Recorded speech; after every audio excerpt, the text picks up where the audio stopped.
mermaids in Florida?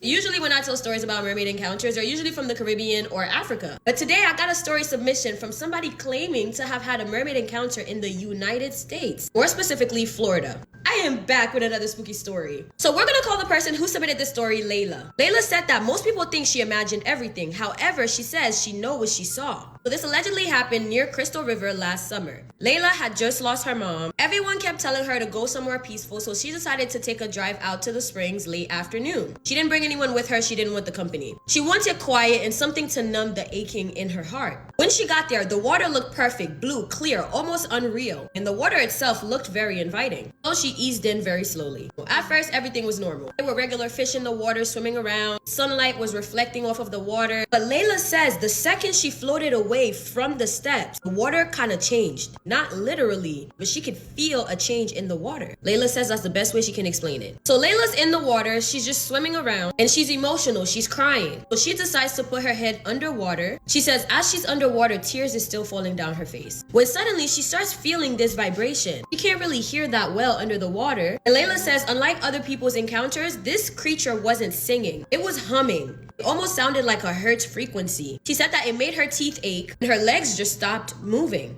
And she remembers thinking in that moment, this is strange.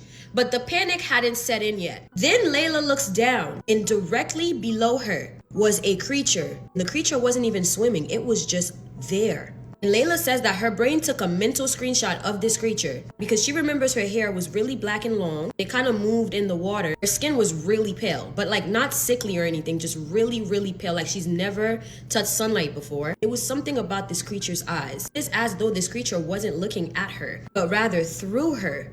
She says like her body also didn't make sense. This creature was humongous and it was half fish, half woman. And Layla said, she could have been beautiful. It's like she stared at the creature for too long. Well, at this point, Layla feels like she's in a trance. She's in a trance, but it's like she can't help it, but she's not panicking. Layla says, well, one second the creature was underneath her, and the next second the creature was right in her face. She says the creature is now in her face humming. The creature reaches over and it had really long fingers and nails. Touched Layla's forehead. Layla says suddenly she wasn't in the water anymore. She was 12 again, standing in a hallway watching nurses close a curtain.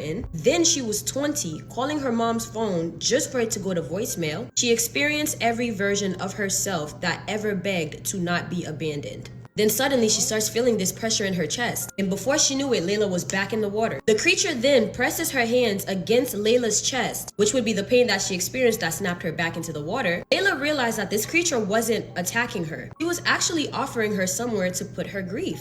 The creature opens her mouth. She says inside her mouth was hollow. There were no teeth and it was dark. But Layla says as if this wasn't weird enough, she heard her voice without her lips actually moving. And the creature told her, "You are heavy. You can rest here. Leave it."